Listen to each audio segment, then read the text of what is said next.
So ano po yung pinagkaiba ng sex at gender? Sige, pag-usapan natin yan in today's video. Madali lang po yun. So kapag sinabi nating sex, that is biological. So ibig sabihin given yan at birth. Pagkapanganak mo pa lang sa'yo, alam mo na. At since biological siya, sige, haluan natin ng biology.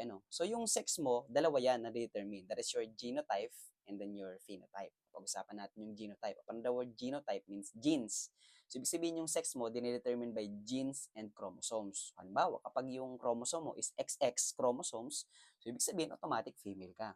Pero naman kapag merong Y, that is Y chromosome, may XY, so that is male naman ang magiging sex mo.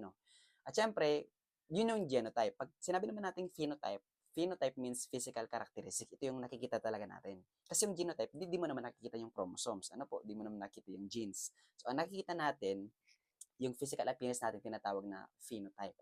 So kapag pinanganak ka, na may biak ka, so ibig sabihin ang sex mo at birth na nasa PSA birth certificate mo ay female. So kapag naman may putotoy ka, ibig sabihin naman male ka. That is your physical characteristics. So that is your sex. That is biological and given at birth. Samantalang pag sinabi naman nating gender, ang keyword mo diyan ay societal. Kasi nade-develop kasi yan. Hindi pagkapanganak mo, hindi mo pa alam yung gender mo. So alam yung sex mo pero hindi mo alam yung gender mo.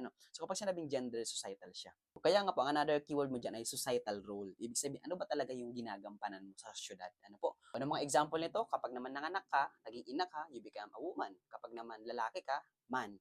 So meron ding lesbian, gay, bisexual, transgender, trans woman, trans man, etc. etc.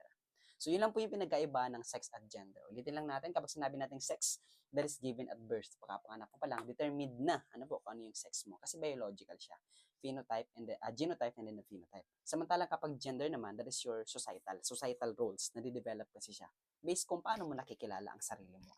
And ano yung ginagawa mong role or task in a society. So yun ang po pinagkaiba ng sex at gender. Sana nakatulong yung video ni Sir Nestor. Pakilike naman ng video kung naabot ka sa parteng ito. And then, comment naman kung taga saan ka. Kung baguhan ka sa page ko, para alam ko kung saan na-reach ng video nito. Yun lang. Thank you very much, everyone. And God bless. Bye-bye.